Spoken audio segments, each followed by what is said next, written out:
to an acting school down in Hollywood that the idea started to be okay with me. You know, I was around people who were more accepting and more open-minded. And not to say that high school there wasn't. It's just more of the overall atmosphere. And I look back and I know that a lot of it was all in my head. I didn't ever get I don't think the friends that I had would have been okay with it. But I wasn't okay with it. And that's really what I had to get past, was me being okay with it. But I also had to build a comfort zone. I had to know that I had people around me who would be okay with it. And one thing that happened that year is, one night I had like a total breakdown. And I called my mom and I told her. It wasn't easy to tell her. I couldn't even say the words. I had to make her say it. And she just told me how it would be okay. Nobody would care. And if anybody really was bad about it, then they're really not people I should have in my life. And I guess I just didn't know that then. Because the next day I just kind of freaked out and I told my mom, "Oh, I'm just kidding. It was a joke. I didn't really mean anything I said last night." She fought a little bit, but she just let it go. At that point I kind of knew that she did know, but I just wasn't ready until like I said, after I graduated. It was 2005. I was in acting school. And I just got to one point where I said, I can't do this anymore. I can't hide it.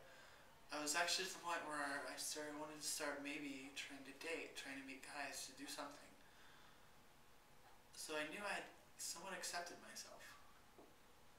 So I did something really lame, and I kind of gave myself, well, I don't know if this is the lame part, but I gave myself a timetable. I said, alright, I have to come out before midnight of December 31st so that I can go into 2006 kind of a new person. Not that I was any different, but I just saw it as being different. So the night of the 30th, I just said, fuck it, and I did it. Well, kind of. I went on MySpace, because MySpace was huge then, and I put up a bulletin that said, "To all my friends, please read," something like that.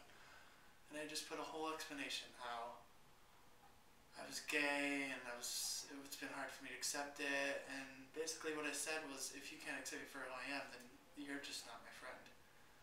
And I think that was the hardest thing for me to realize all along, was that if anybody couldn't accept me for that, then they're just not the right person, or they're not the right person to have in my life. And I also knew that it might not be easy for some people to accept right away. And I didn't lose any friends that night that I'm aware of. Nobody seemed to disappear after that. I got a lot of messages after that, like a lot. and people, the first person to respond was somebody I hadn't even thought about responding. My friend Brandon, who I'd been in middle school and high school with, and I was just taken away how many people responded to me, and I got people calling me and all that. And then it was the 31st. Alright, my friends knew. I kept posting it, reposting it, so that I knew that everybody saw it. It was such a relief that people knew. I didn't have to hide anything anymore. I didn't have to pretend I liked girls or anything like that. But I also wasn't completely accepting of it yet. I couldn't right away be like, "Oh yeah, look at that boy, he's so cute." That took maybe another year or so. But anyway, we're jumping ahead. On the night of the 31st, all I had left was my parents. Well, I had my brother and I had the rest of my family, but I would get there later. The main thing was my friends who saw me had to know, and my inner family, at least my parents. So I told my mom, or I called my mom and said, "Oh, remember that time that I called you? It really wasn't a joke." She said, "I know. I knew all along." She said, "I'm glad you told me." And then I was at my dad's friend's party that night. And it was about 11:59. I was like, all right, I have to tell him. I have to tell him. I think literally at like 10 seconds, I was like, all right. And I told him, and he said, whatever makes you happy. He was drunk, so that helped a little, but looking back, I don't know why I was afraid to tell my dad. I think it was just the masculine thing. It was hard to, tell the masculine guy that, but he had always made it clear to me that he didn't have a problem with that. We talked about gay marriage in the past, and he would tell me how he knows it's not a choice, and everybody should be able to get married. So that was one of the things that helped me, as I knew that he wouldn't look down upon it.